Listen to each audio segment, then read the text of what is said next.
Ini menimbulkan pertanyaan yang sangat serius, legitimate dari masyarakat mengenai dari mana sumber kemewahan itu diperoleh. Bergulirnya kasus penganiayaan dan gaya hidup glamor yang melibatkan anak pejabat pajak Mario Dandi Satrio sampai pencopotan Rafael Alun Trisambodo, ayah Mario dari jabatannya, jelas membuat Menteri Keuangan Sri Mulyani geram dan mengutuk para pejabat pajak yang ikut-ikutan pamer harta di media sosial. Yang sangat serius, legitimate dari masyarakat mengenai dari mana sumber kemewahan itu diperoleh. Perilaku tersebut jelas mengkhianati dan mencederai keseluruhan jajaran Kementerian Keuangan. Imbas pernyataan Menkeu Sri Mulyani tersebut juga turut menyentil nama Direktur Jenderal Pajak Suryo Utomo. Pasalnya beredar foto yang memperlihatkan beliau sedang menunggangi motor gede alias moge kelas Harley Davidson yang berharga fantastis dengan klub moge milik Ditjen Pajak. Lantas seberapa kaya sosok Suryo Utomo? Simak ulasan selengkapnya dalam polemik kali ini. Dari laporan harta kekayaan penyelenggara negara LHKPN yang terakhir dilaporkan Suryo 2021 lalu, tercatat kekayaannya mencapai angka 14,4 miliar rupiah. Angka ini bahkan melonjak 4 tahun terakhir setelah dirinya didapuk menjadi Direktur Jenderal Pajak menggantikan Robert Pakpahan. Sebelum itu dari laporan tahun 2017, harta kekayaannya hanya 6,13 miliar rupiah. Itu berarti ada kenaikan sampai 8,31 miliar rupiah. Dari catatan itu, Suryo memang melaporkan punya motor Harley Davidson senilai 155 juta rupiah yang merupakan hasil sendiri. Selain itu dirinya juga tercatat memiliki mobil kelas Toyota East Minibus yang dibelinya tahun 2004 silam seharga 100 juta rupiah. Lalu satu unit mobil kelas Hyundai Tucson Minibus tahun 2014 senilai 270 juta rupiah. Juga mobil Suzuki Futura Pickup tahun 2008 seharga 40 juta rupiah. Selanjutnya ada satu unit sepeda motor kelas Honda Supra yang dibeli Suryo tahun 1997 senilai 1 juta rupiah. Lalu Honda Motorbit tahun 2015 senilai 10 juta rupiah. Motor Yamaha tahun 2015 senilai 3 juta rupiah. Juga sepeda motor Kawasaki ER6 tahun 2019 senilai 52 juta rupiah. Lalu motor Yamaha RX King tahun 1996 senilai 16 juta rupiah. Selanjutnya mobil Jeep Willys tahun 1956 senilai 100 juta rupiah. Dan terakhir mobil Jeep Cherokee tahun 1997 senilai 200 juta rupiah. Selain itu Suryo juga melaporkan harta bergerak lainnya senilai 1,5 miliar rupiah. Dan sisanya disimpan dalam bentuk kas atau setara kas yang jumlahnya mencapai 2,7 miliar rupiah.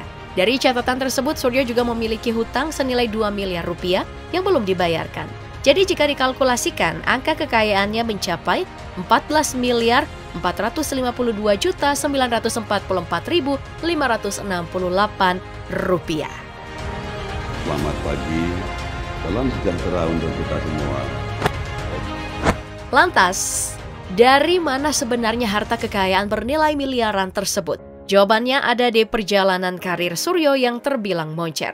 Tapi sebelum menjajaki satu persatu perjalanan karirnya, pria kelahiran Semarang, Jawa Tengah, 26 Maret 1969 ini, meraih gelar sarjananya dari Fakultas Ekonomi dan Bisnis di Universitas Diponegoro dan lulus tahun 1992. Beliau juga melanjutkan pendidikan ke Master of Business Taxation di University of Southern California, Amerika Serikat, dan berhasil lulus di tahun 1998. Dirinya juga menyelesaikan pendidikan doktoralnya dari Universiti Kebangsaan Malaysia.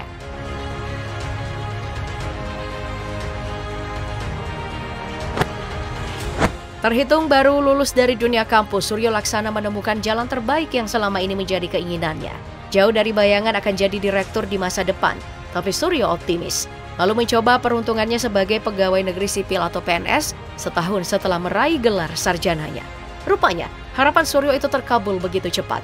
Usahanya pun berbuah manis. Ternyata lewat seleksi CPNS tersebut dirinya sukses bergelut di sekitar Kementerian Keuangan RI hingga saat ini.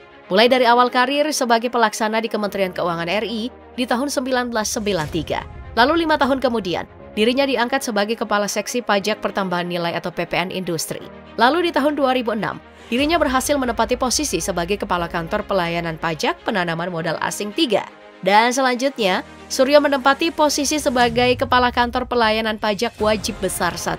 Lalu tidak butuh waktu lama di tanggal 28 Maret 2009, Suryo kembali memegang jabatan baru sebagai Kepala Kantor Wilayah Direktorat Jenderal Pajak Jawa Tengah 1. Kemudian setahun berselang, Suryo kembali dipromosikan untuk jabatan Direktur Peraturan Perpajakan 1. 5 tahun kemudian dirinya didapuk sebagai Direktur Ekstensifikasi dan Penilaian. Lalu dari tanggal 1 Juli 2015 hingga 31 Oktober 2019, dirinya menempati posisi sebagai staf ahli Menteri Keuangan bidang kepatuhan pajak. Selanjutnya, sejak 1 November, Suryo kembali dilantik Menteri Sri Mulyani dan menempati posisi sebagai Direktur Jenderal Pajak Kementerian Keuangan Republik Indonesia.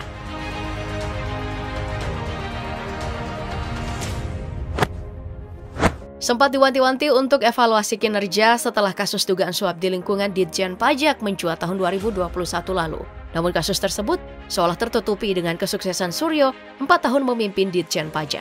Tahun 2022, Suryo sukses mendapat tunjangan penuh yang jumlahnya mencapai 100 juta rupiah. Tunjangan ini diberikan untuknya setelah berhasil melampaui target pajak tahun ini. Meski nilai rapor positif Suryo ini sudah ditunjukkan sejak awal saat ia menjabat di tahun 2019 silam. Saat itu memang belum sepenuhnya mencapai target, tapi berkat tangan dinginnya sekitar 85,5% pajak berhasil terrealisasi.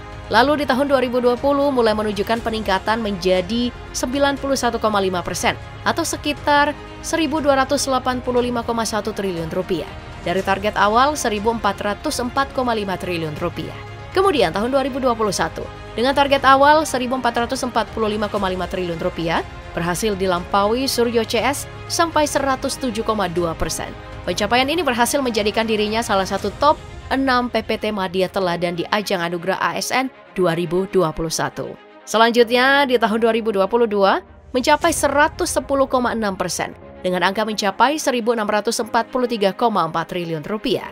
Prestasi lain yang pernah ditorehkan pria berusia 53 tahun ini adalah memprakarsai Omnibus Undang-Undang Perpajakan tahun 2016 hingga 2021 yang terdiri dari Undang-Undang Pengampunan Pajak, Undang-Undang Akses Informasi Keuangan, Peraturan Pemerintah Pelaksanaan Program Pemulihan Ekonomi Nasional, dan Undang-Undang Cipta Kerja. Tolong Bapak dan Ibu bantu kami untuk tidak memberikan atau menjanjikan. Sayangnya semua prestasi yang ditorehkan Suryo setelah menjabat Dirjen Pajak tertutupi dengan kasus yang sedang bergulir. Anehnya semua bukti berupa foto yang menampilkan Suryo dengan mogenya seketika lenyap dari kanal YouTube @bella_string_redjar milik Ditjen Pajak. Begitu juga dengan channelnya yang sudah dinonaktifkan. Mungkin kamu juga akan bertanya-tanya, apakah ini tindak lanjut dari perintah Sri Mulyani soal larangan pamer harta dan membubarkan klub moge tersebut? Atau jangan-jangan ini cuma upaya penghilangan bukti semata?